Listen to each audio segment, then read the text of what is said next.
로마서 7장 율법의 역할. 형제 자매 여러분, 나는 지금 율법을 아는 여러분에게 말하고 있습니다.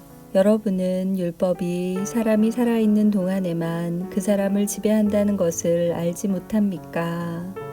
이를테면 결혼한 여자는 남편이 살아있는 동안에는 법에 의해 남편에 매여 살아야 합니다. 하지만 남편이 죽으면 그 여자는 남편에게 매여 있던 법에서 해방됩니다. 그래서 여자가 남편이 아직 살아있는데도 다른 남자와 결혼하면 그 여자는 간음죄를 짓는 것이 되지만, 만일 남편이 죽으면 그 여자는 그 법에서 해방되므로 다른 남자와 결혼하더라도 간음죄를 짓는 것이 되지 않습니다.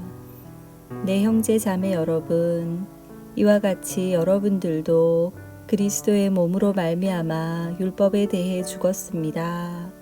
이제 여러분은 하나님께 열매를 맺기 위해 다른 분, 곧 죽은 사람들 가운데서 살아나신 그분의 사람이 되었습니다.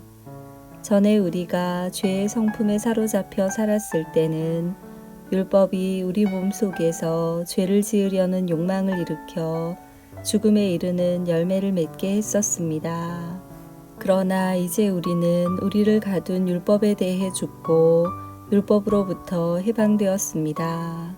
그러므로 우리는 기록된 문자에 따라 하나님을 섬기는 것이 아니라 성령의 새로운 방법으로 하나님을 섬깁니다.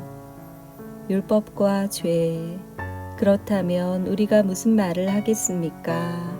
율법이 죄입니까? 절대로 그렇지 않습니다.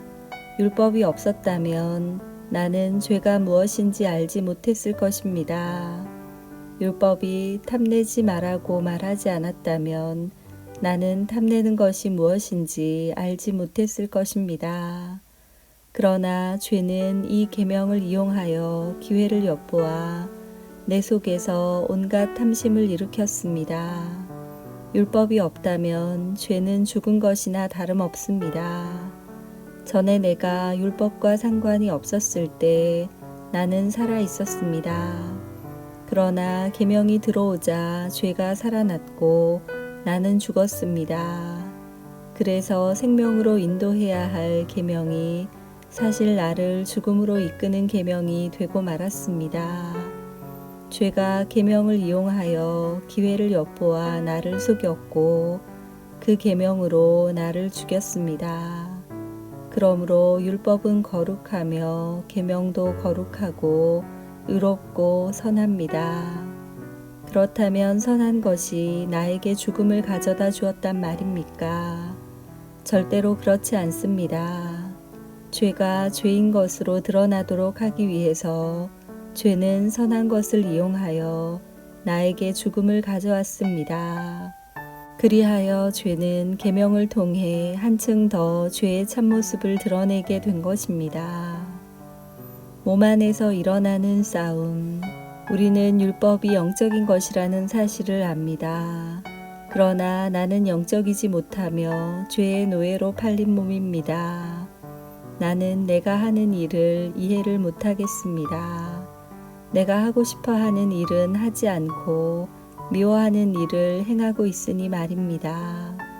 내가 그런 일을 하면서도 그 일을 원하지 않는 것은 율법이 선하다는 것을 인정하는 셈입니다. 그런데 이제는 원하지 않는 일을 하는 존재는 내가 아니라 내 안에 살고 있는 죄입니다. 나는 내 안에, 다시 말해서 나의 죄악된 본성 안에 선한 것이라고는 하나도 존재하지 않는다는 사실을 압니다. 선을 행하려는 바람은 내게 있지만 선을 행할 수는 없습니다. 나는 원하는 선은 행하지 않고 원하지 않는 악을 행합니다. 내가 원하지 않는 일을 행하고 있다면 그 일을 행하는 자는 내가 아니라 바로 내 안에 살고 있는 죄입니다. 그러므로 나는 이런 법칙을 발견했습니다. 선을 행하려는 마음은 나에게 있지만 악이 나와 함께 있다는 것입니다. 사실 나의 속 중심에서는 하나님의 법을 즐거워합니다.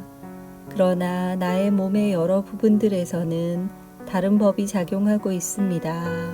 그 법이 내 마음의 법과 싸워 나를 내 몸에서 작용하고 있는 죄의 법에 사로잡히게 합니다. 나는 참으로 비참한 사람입니다.